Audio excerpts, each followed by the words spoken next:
So I think this is one of the probably the kind of main issues that came out of the DFG review back in 2018, something that's addressed in the DFG guidance that came out last year. I was actually talking to a lead officer for DFGs in a local authority yesterday. He was saying that he's done lots of work to improve the way assessments have done, and kind of the OT services is now working really well. Their agency service is getting up to speed, and they've got new people coming on board that they've recruited, and that they're kind of increasing the amount of staff that they've got and throughput. But what they've found is that they still have issues with contractors and having enough contractors and having the right sort of contractors to do all the work that they need to do. And they've got kind of £2 million worth of work to kind of shift through the process. And so I was talking through him some of these tips, and thought I would share them with you as well as hopefully a kind of top 10 good practice ways of working with contractors to improve that throughput of cases. And I think some of these you'll probably already be doing, or hopefully already be doing, but I think all of them are quite achievable. I think for most of them, there's links to other resources that you'll find either on our website or elsewhere. And even if you're not doing many of them now, maybe you could relatively easily implement one a month over the next year or so. And kind of this time next year, you'd have a very much healthier working relationship with your contractors and a better throughput of cases. So here's our top 10 tips for working with contractors on DFGs. And so some of this is based on the newish news guidance, a little over a year old now, but some of this you will also find in the guidance. I think kind of one of the things that we found doing a freedom of information request a couple of years ago, and there's some quotes there from the guidance saying how crucial contractors are. But what we found from the survey was that about 40% of local authorities don't have any formal lists of contractors. It's very much kind of ad hoc arrangements, and that really doesn't help when you've got kind of a throughput of millions of pounds to spend. So this is number 10, and we'll work down to number 1, not necessarily in order of importance, but well, we'll start with this one at number 10. So you should have a code of conduct that you expect your contractors to adhere to, that sets out how they interact with clients and what to do when things go wrong. And it's also good practice to have a separate version for the client that's written in a way that they can understand what's expected of them and what they should expect from the contractor. I think the thing is to stick to it. If contractors don't stick to it, then point it out to them. And we've got samples available. So if you want to set out both code of conduct for contractors and a separate version for clients, we do have samples available. Number 9 is pre-start meetings. So it's really key that the contractor and the client, and I would really recommend that the agency is involved in that meeting as well, to all meet before the work starts, set an agenda, note down everything that is agreed, things like where the skip's going to go, what time people are going to start work in the morning, when the toilet's going to be out of action, those sort of things. Go through the key points that you've set out in your code of conduct. And I think a lot of local authorities are doing this now, a lot of agencies are doing this now, and it prevents so many problems later and means that things run smoothly.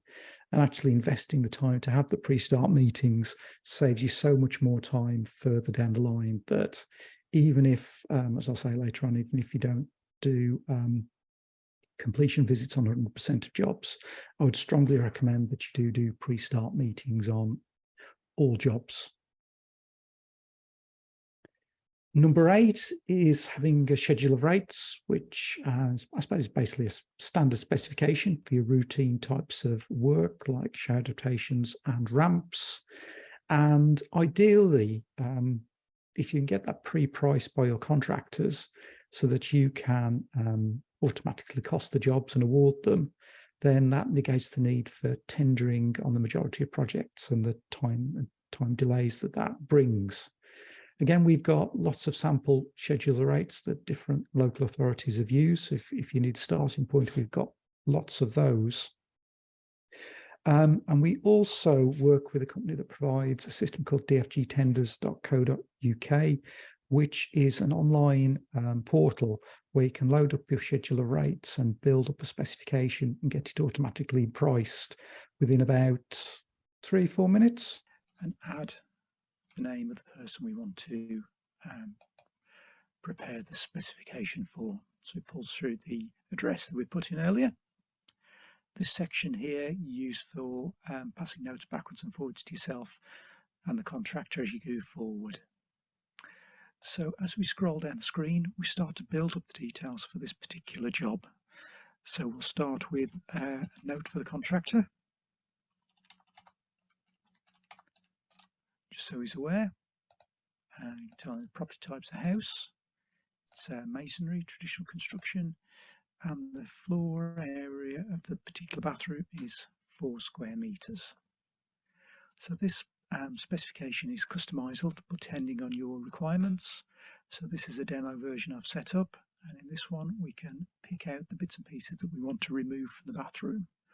So let's take out a bath, wash hand basin, toilet, radiator, remove the floor coverings, we'll remove the mirrors and toilet roll holders and whatever and put them back when we're finished.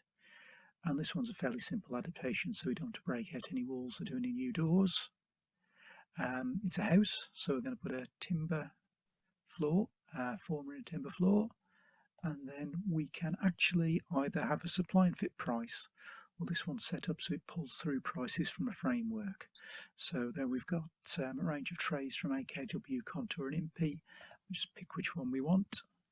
We also want to cut the joist adjacent to the wall. Drainage from that will go within a timber floor.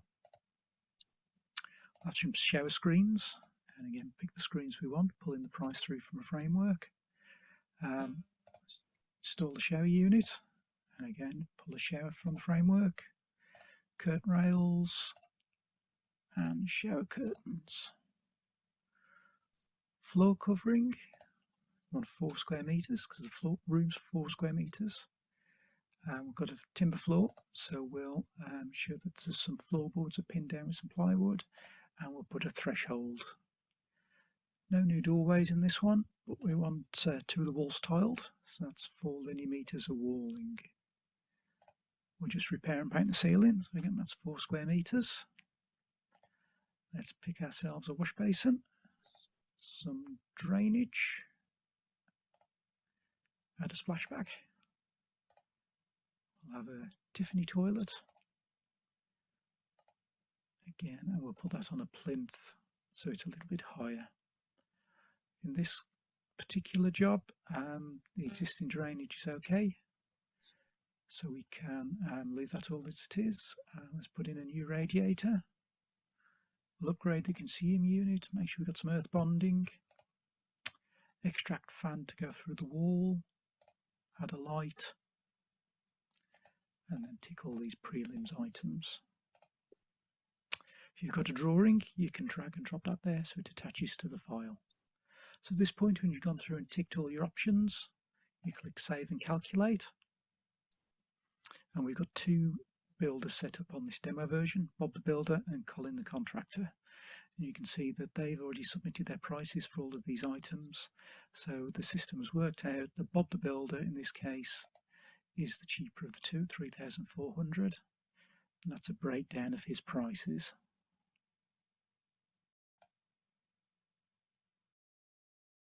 So you can choose which particular builder you want to pick. You don't necessarily have to pick on price. But in this instance, let's pick Bob, and we'll send the estimate to him.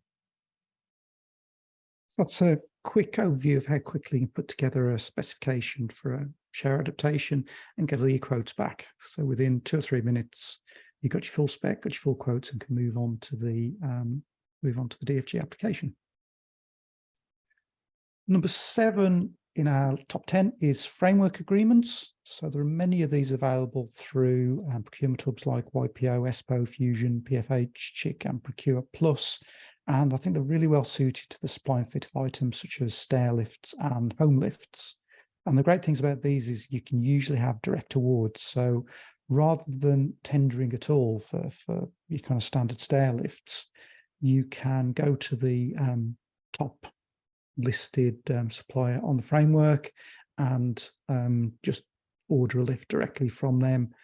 Don't get quotes, you know how much it's going to be because you've got all the product in the framework. So it's really quick and easy to get things like stair lifts and home lifts ordered if you've got a framework agreement in place. Usually the thing about the framework agreement is it also includes recycling of lifts as well. So that's an added bonus if you kind of work with one supplier to do that. Third of the three in the top 10 around tendering and procurement is a dynamic procurement system, which would be a slightly different online tendering system in that you would upload a drawing and specification to the DPS, which is what it's often shortened to, and then all of the contractors on your DPS would get to quote for that particular job. So I think it probably doesn't work quite so well for showers because you probably don't want 10 or 12 contractors quoting for every shower. But for things like larger and non-standard projects like extensions, I think a DPS works potentially really well. And there is an existing DPS set up through YPO, which is Yorkshire Procurement, if you don't set one up yourself. But it is quite a nice way of getting your kind of larger projects tendered quite quickly. Number 5 is for a contractor forum, which is where you meet your contractors regularly, get feedback from them on what's working, what's not working. You can provide them training. Sometimes you get local authority building control along to come and give them some updates on building control, for example. And I think it really helps to make them feel part of the team that's delivering the adaptations and kind of part of the process. So sometimes a little bit awkward if you've got competing contractors together in the room, and they may not be most talkative sometimes, but on other occasions they know each other quite well and will chat away with you quite openly. But it's a really good way to improve your contractors and provide them some training on how to deliver adaptations. Formal contracts. This should be a given, I think, for all building works that are done, ensuring that there's a formal contract in place between the client and contractor. If you've seen any of the local government ombudsman complaint reports, you'll see that where this hasn't been in place, quite often the ombudsman will find the local authority at fault if works aren't done correctly. But usually if you have an agency agreement and a contract in place, it's quite clear to the ombudsman who's responsible for works when it goes wrong, and it's usually the contractor rather than the local authority. So it covers you as a local authority if something goes wrong, and it establishes the proper contractual relationship so that if you do need to resort to small claims court or whatever, then you've got all the contracts and details in place. There is a standard HIA small works contract that's available free of charge from foundations for any accredited HIAs. And if you're not accredited, you can check on findmyhia.org.uk. And if you want to be accredited, it's quite a straightforward process. But there's also a plain English building works contract that's a little bit more detailed, but it's in plain English, so it's relatively easy to understand. And that's available from the Federation of Master Builders. And again, that's free to use. So number 3 is something that I became aware of when I had a boiler fitted during, I think it was during the first lockdown. So rather than getting somebody else out to come and check all the work, what happened was the engineer who fitted the boiler had a very detailed list of photos that he had to take and submit to somebody to check. And I thought that would work really well for DFGs and home improvement agencies as well. So I've got a video clip in a second that shows an app that can do this for you. But I think the other advantages are that you've got a photographic record. So if there are any problems or any leaks at a later date, you've got on file a very detailed photographic record of everything that was done on the job. So you can see if anything has been messed with subsequently.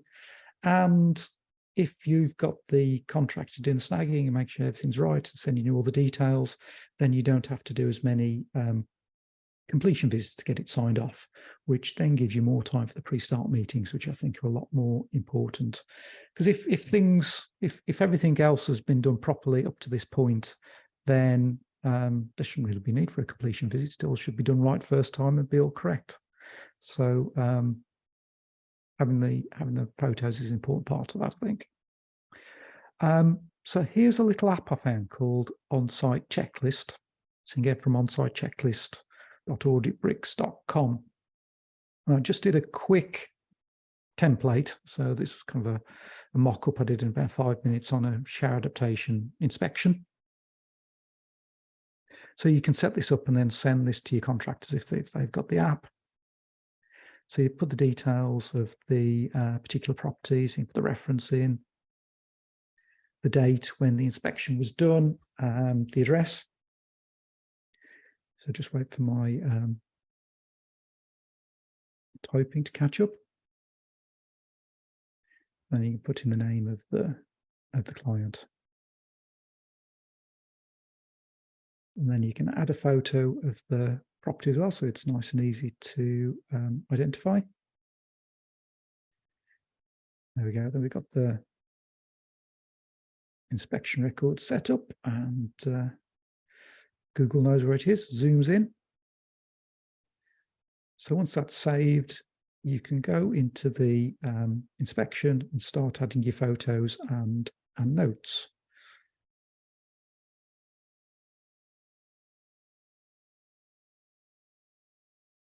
So start with the shower. Again, this was just my kind of sample list of items to check. So shower runs, you can add a comment. So tested it at 3 litres per minute, and you can add a photo to show the shower running. If we go back, it'll do next. Isolation valves. Now, joint on the washhand basin and pedestal. Again, you can go in, take a photo,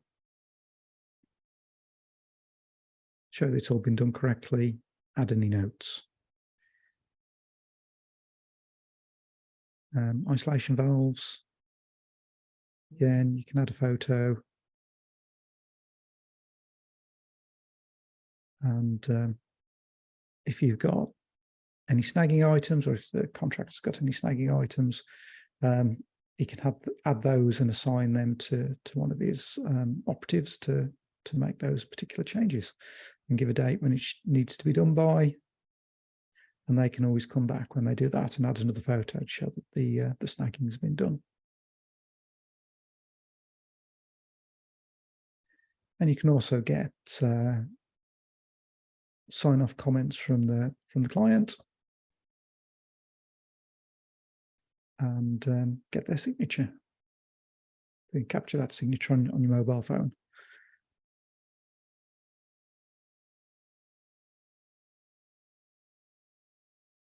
So that's an app I found on the App Store in Google Play Store, and it costs just £5. So I'd say to each of your contractors to have this app. You send them the template in terms of what you want them to record, and then they can send you the completed inspection reports when the job's complete. And as I say, in some cases, it would save you having to visit, give you more time for the pre-start meeting, and you can also convert it into a PDF. So there's the PDF record, and keep on your file and refer to if anything goes wrong in the future.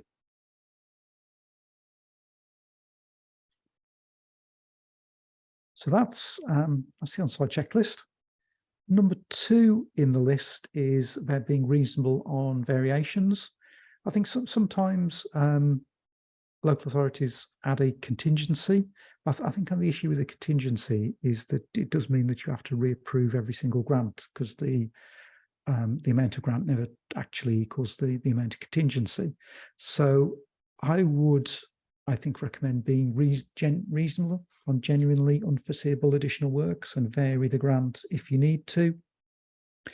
Have an agreed approval process with delegation, so you can do this quickly, and make sure you check with the client as well, because if the grant needs reapproving and it changes the land charges, and perhaps makes land charges apply for the first time, it's always best to make sure they're aware of that before you agree the changes.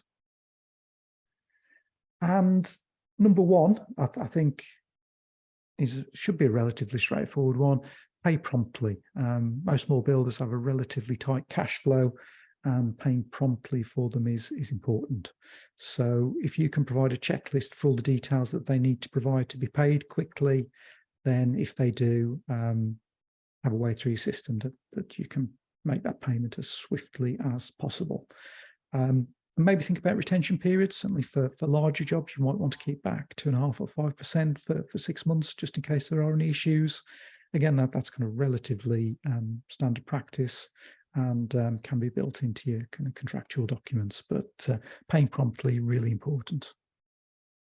So hopefully you found some of those tips useful. As I say, most of them are quite straightforward to do, I think. So kind of things like paying promptly, and having a process for agreeing changes. So yeah, perhaps take this 10 tips and work out on them over the next month or so. Sorry, over the next year or so. And I think kind of this time next year, you'd be surprised how much of a difference it makes on the works you get done, and how quickly you can start to work through some of your backlog. Maybe if you've got a few cases that you need to catch up on. Foundations.uk.com. We've got lots of resources that I've referred to. Just in terms of a couple of the questions in the chat. So in terms of I assume, Gillian, you're asking about the contract. So you can buy it if you're not a home improvement agency, but it's free to become accredited as a HIA, and then the contract's free. So you might want to get in touch with one of our regional advisors and ask about that. And Gemma is asking about fees for DFG tenders. There are different ways it can be paid for, but if you contact us, we can put you in touch with Sciton, who provide that for us. So we will be looking at that if you can get in touch with us. So Charlotte was asking about DFG tenders. Is there a way to add a sketch? So you can, yes, you can upload a sketch onto the system. And yes, you can add as many documents or detailed drawings alongside the specification as you want. If you want to see more details, go to dfgtenders.co.uk.